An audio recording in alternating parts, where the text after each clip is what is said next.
தேனி மாவட்டம் தேனி அரசு மருத்துவக் கல்லூரி மருத்துவமனை நுழைவாயில் வளாகத்தில் பயிற்சி மருத்துவர்கள் மருத்துவமனை கதவுகளை பூட்டி கல்லூரிகளை புறக்கணித்து 100க்கும் மேற்பட்டோர் போராட்டத்தில் ஈடுபட்டனர்.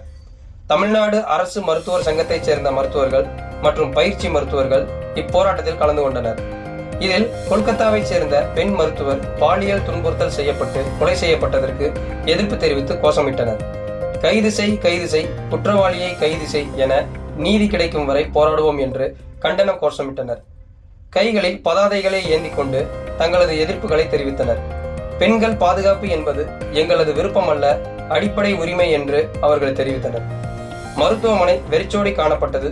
உள்நோயாளிகள் தவிர புறநோயாளிகளுக்கு மருத்துவம் பார்க்கப்படவில்லை என்பது குறிப்பிடத்தக்கது. கைது செய், விட்டு விடாதே